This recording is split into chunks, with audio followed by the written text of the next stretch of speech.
മണിപ്പൂരിലെ കോൺഗ്രസിന്റെ ശബ്ദം. മോദി വിറങ്ങലിച്ചു മാറി നിന്നു.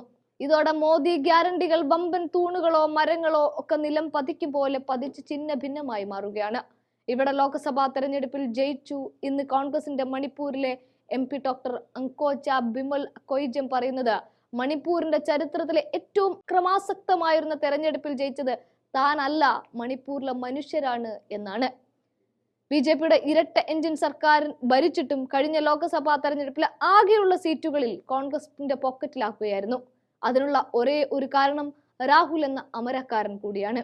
മോദി ചെന്ന് താഴ്ത്തിടത്തേക്ക്, മോദി ഒന്ന് വിളിച്ചന്വേഷിക്കുക പോലും ചെയ്യാത്തിടത്ത് രാഹുൽ ഓരോ അഭയാർത്ഥി ക്യാമ്പുകളിലും ചെല്ലുകയും അവരെ ഓരോരുത്തരെയും ചേർത്ത് പിടിക്കുകയും ചെയ്തതിന്റെ കൂടി ഫലമാണ് കഴിഞ്ഞ ജൂൺ 4-ന് നമ്മൾ കണ്ടത്.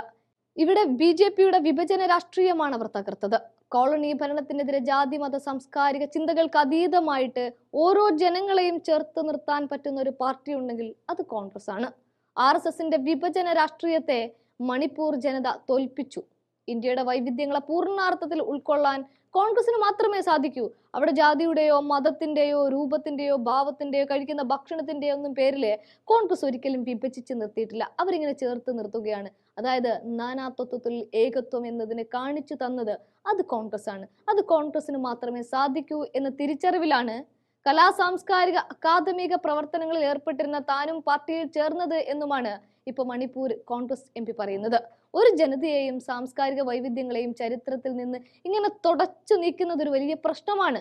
അങ്ങനെ അദൃശ്യവൽക്കരിക്കപ്പെടുന്നവർക്ക്, അങ്ങനെ ഇല്ലാതായി പോകുന്നവർക്ക് ചെറുത്തു നിൽക്കേണ്ടി വരുമ്പോൾ മണിപ്പൂരുകൾ രാജ്യത്താകമാനം ഇനിയും ആവർത്തിക്കപ്പെടും.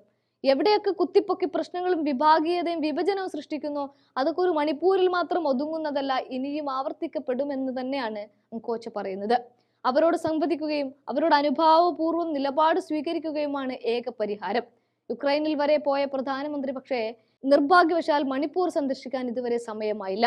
താരതമ്യം പോലും സാധ്യമാകാത്ത തരത്തിൽ മണിപ്പൂരിൽ നടന്ന കാര്യങ്ങൾ നാളെ ഇന്ത്യയിൽ എവിടെയും നടക്കാം. നിരപരാധികളും നിഷ്കളങ്കരുമായ മനുഷ്യർ ജാതി മത വ്യത്യാസമില്ലാതെ ദുരിതം അനുഭവിക്കുമ്പോൾ കേന്ദ്ര സംസ്ഥാന സർക്കാരുകൾ കലാപകാരികളെ പ്രോത്സാഹിപ്പിക്കുന്നു.